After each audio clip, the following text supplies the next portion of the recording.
मैं हूं आपके साथ प्रगति शर्मा। इस बुलेटिन में सलोनी और अनामिका पांडे भी है। शुरुआत एक बड़ी खबर के साथ, जहां अखिलेश यादव ने तंज कसा है। मुख्यमंत्री योगी आदित्यनाथ सीएम केशव मौर्य की तनातनी की खबरों के बीच उन्होंने केशव मौर्य पर तंज कसा। अखिलेश यादव ने क्या कहा? अखिलेश यादव ने कहा है कि केशव मौर्य केवल मोहरा है, केशव दिल्ली की वाईफाई के पासवर्ड है। अब लखनऊ वाले भी लोगों से मिल रहे हैं। तो लगातार अखिलेश यादव के बयान सामने आ रहे हैं, जिस पर केशव मौर्य का पलटवार भी सामने आ चुका है। जब उन्होंने पिछला बयान दिया था, अब एक और बयान उनका सामने आया है, जहां योगी और केशव में तनातनी की अटकलों के बीच अखिलेश यादव ने कहा है कि केशव मौर्य केवल मोहरा है, केशव दिल्ली की वाईफाई के पासवर्ड है और अब लखनऊ वाले भी लोगों से मिल रहे हैं। तो स्वास्थ्य विभाग वो दिखाई दे रहा है, और कितना भ्रष्टाचार होगा उसमें पता ही नहीं। ये तो कुछ खुल रहे हैं, और ये खुल इसलिए रहे हैं कि कुछ लोग मोहरा बन गए हैं। वो मोहरा हैं, दिल्ली के वाईफाई के वो पासवर्ड हैं।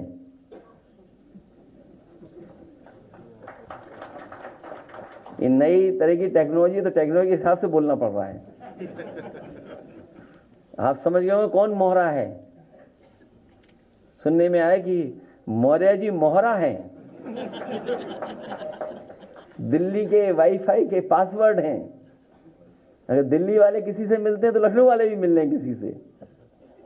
तो बताओ सरकार चलेगी ऐसे? तो एक तरफ अखिलेश यादव ने केशव प्रसाद मौर्य पर निशाना साधा, तो केशव प्रसाद मौर्य ने भी अखिलेश यादव को करारा जवाब दिया है।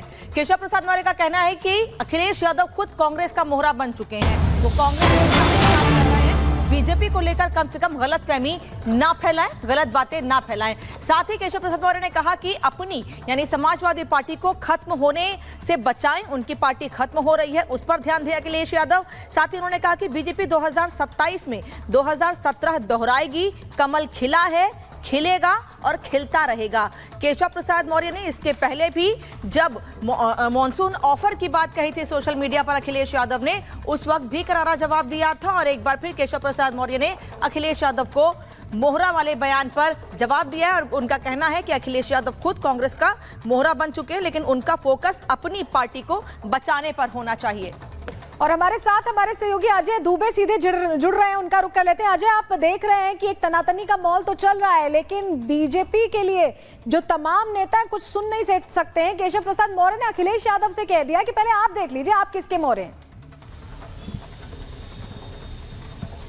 बिल्कुल, ये घटनाक्रम की पुनरावृत्ति है। महत्वपूर्ण क्या है कि आज जो अखिलेश यादव ने कहा मौर्य जी मोहरा हैं, और उसके बाद उन्होंने एक और बात कही कि मौर्य जी दिल्ली के वाईफाई हैं, दिल्ली वाले उधर मिल रहे हैं, तो लखनऊ में मुलाकात हो रही है। और ये बात हो रही थी पल्लवी पटेल के बारे में। दरअसल पल्लवी पटेल ने सिराथू में केशव मौर्य को चुनाव हराया। पल्लवी पटेल से मुख्यमंत्री की मुलाकात हुई है, कोई तस्वीर जारी नहीं हुई, मुलाकात की कोई डिटेलिंग बाहर नहीं आई। तो पल्लवी पटेल के जरिए केशव मौर्य पर टारगेट करते हुए, सरकार पर टारगेट करते हुए, मुख्यमंत्री योगी आदित्यनाथ पर टारगेट करते हुए अखिलेश यादव दिखाई दिए। दरअसल पिछले लगभग 10 सालों से समाजवादी पार्टी के अंतरकलह, चाहे वो पारिवारिक अंतरकलह रहा हो, चाहे वो विधायकों का छोड़ के जाना रहा हो, चाहे राज्यसभा की क्रॉस वोटिंग रही हो, हमेशा बैकफुट पर समाजवादी पार्टी रहती। लेकिन इस बार समाजवादी पार्टी को मौका मिला है, अखिलेश यादव को मौका मिला है। बीजेपी का जो अंतरकलह है, जो सबसे टॉप की जो 3 लोग हैं, उनके इन्वॉल्वमेंट को अंतरकलह में लेकर अखिलेश यादव टारगेट कर सीधे सीधे मुख्यमंत्री योगी आदित्यनाथ को, बीजेपी को, केशव मौर्य को करते हुए दिखाई दे रहे हैं।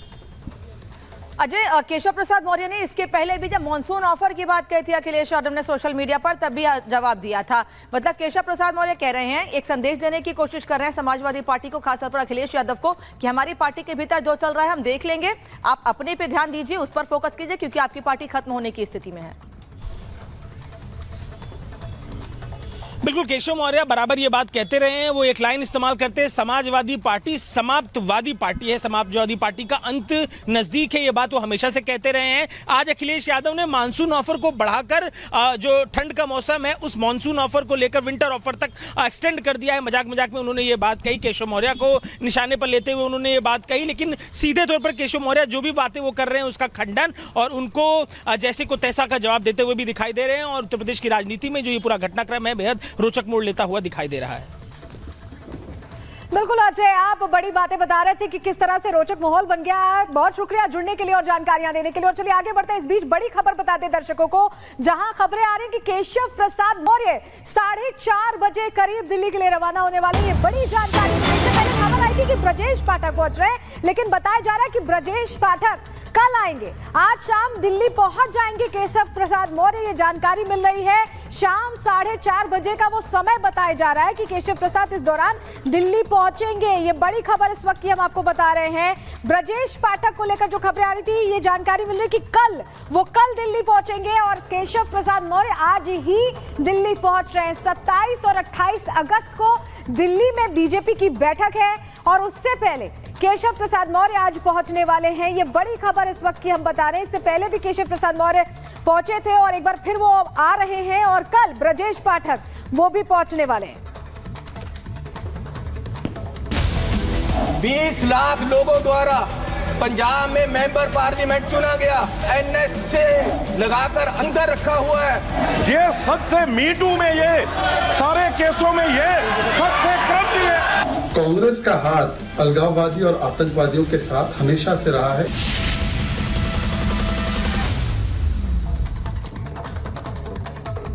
कट्टरपंथी के साथ कांग्रेस, ये इसलिए क्योंकि राजनीति का राहुल गांधी की संसद में उकसाने वाली राजनीति का मामला सामने आया, जहां कहा गया कि ट्रेलर सामने आ चुका है। वो सदन में बीजेपी सांसद के इशारों से उकसाते हुए दिखाई दिए कि उन्हें उकसा रहे थे वो कहीं ना कहीं, जिसके बाद उनका बयान सामने आया, जिसके बाद मामला टूल पकड़ता हुआ भी नजर आया था, जिसमें वो विपक्षी सांसदों का वेल में प्रदर्शन के लिए उकसा रहे थे। क्या था पूरा मामला, देखिए रिपोर्ट।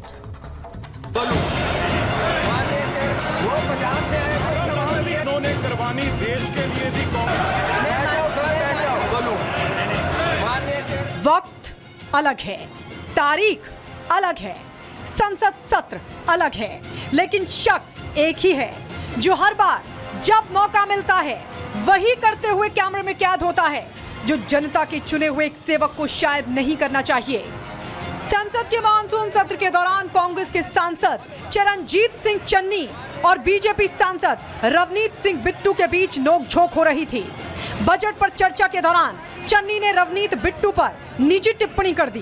फिर क्या था, भड़के बिट्टू ने भी करारा जवाब दे दिया। वो पंजाब से आए तो इसका मतलब ये नहीं कि मुझे तंग करते रहे। माननीय सदस्य सुनील माननीय चेयरमैन जी, मैं आपसे निवेदन करना चाहता हूँ कि आपने मेरा नाम लिया। मेरे दादाजी सरदार बेअंत सिंह जी, उन्होंने कुर्बानी देश के लिए दी, कांग्रेस के लिए नहीं दी, देश के लिए दी। और ये इस चन्नी की ये अपनी जायदाद पूछे इनको, ये आप गरीबी की बात कर रहे हैं। अगर सारे पंजाब से सबसे अमीर आदमी ये ना हो और सबसे करप्ट ना हो, मैं अपना नाम बदल दूंगा।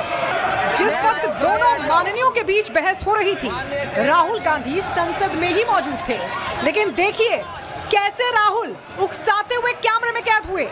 राहुल अपनी सीट पर बैठे बैठे रवनीत बिट्टू को हाथ उठाकर खुद के पास आने के लिए इशारा कर रहे हैं। राहुल गांधी का ये इशारा ठीक उसी तरह है जब कोई लड़ाई में अपने विरोधी को ललकारता है।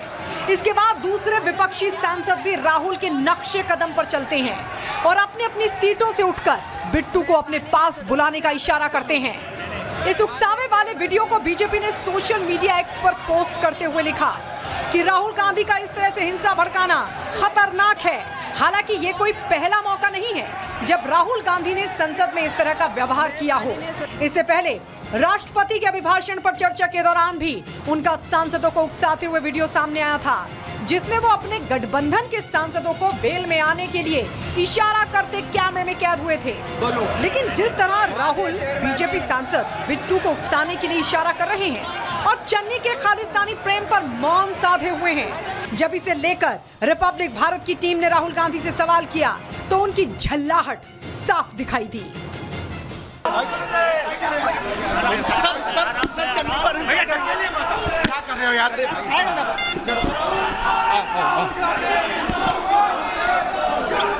राहुल सर, भैया क्या कर रहे हो? राहुल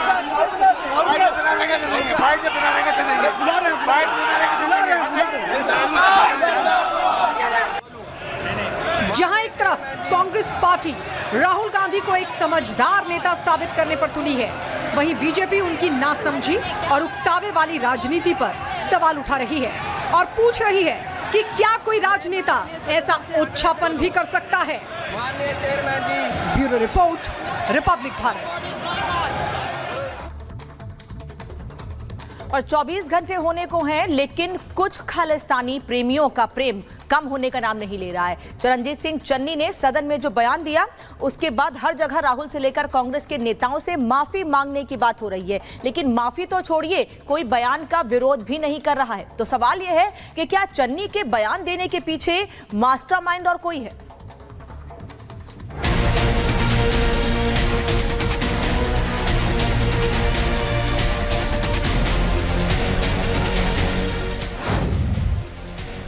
राहुल गांधी चुप, मल्लिकार्जुन खड़गे चुप, सोनिया गांधी चुप, प्रियंका गांधी चुप, और तो और संसद में खालिस्तानी समर्थक अमृतपाल के लिए चिल्ला चिल्ला कर पैरवी करने वाले कांग्रेस सांसद चरणजीत सिंह चन्नी की जुबान पर भी ताला लग गया।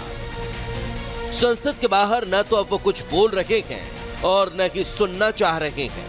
अमृतपाल पर सवाल करो तो चन्नी जी को किसान याद आ जाते हैं, गरीबों की याद सताने लगती है, बजट से लेकर एमएसपी तक सब कुछ याद है, लेकिन बस कोई अमृतपाल को लेकर ना पूछे। गरीबों पे बात की है, मैंने किसानों की बात की है कि किसानों का जो आप एमएसपी की गारंटी की वादा किया था वो नहीं दे रहे हैं, तो मैंने पूरे बजट पे चर्चा की है और पूरे देश में जो हालात हैं, जिस तरीके से देश फाइनेंशियली डूब रहा है, उसकी बात की। चन्नी साहब ने मौन इसलिए धारण कर लिया कि उनका बयान गले की ऐसी हड्डी बन गया जो न निगलते बन रखी है न उगलते, और पूरे मामले में फंसता देख कांग्रेस ने चन्नी से कन्नी काट ली। मैसेज भी तो देना है कि हम खालिस्तानी समर्थक के खिलाफ हैं। शायद इसलिए चन्नी के बयान के बाद कोई कांग्रेस का नेता सामने नहीं आ रहा। हाँ, जयराम रमेश ने 1-2 लाइन का ट्वीट जरूर कर दिया है कि अमृतपाल सिंह पर सांसद चरणजीत सिंह चन्नी के विचार उनके अपने हैं और किसी भी तरह से भारतीय राष्ट्रीय कांग्रेस की स्थिति को नहीं दर्शाते।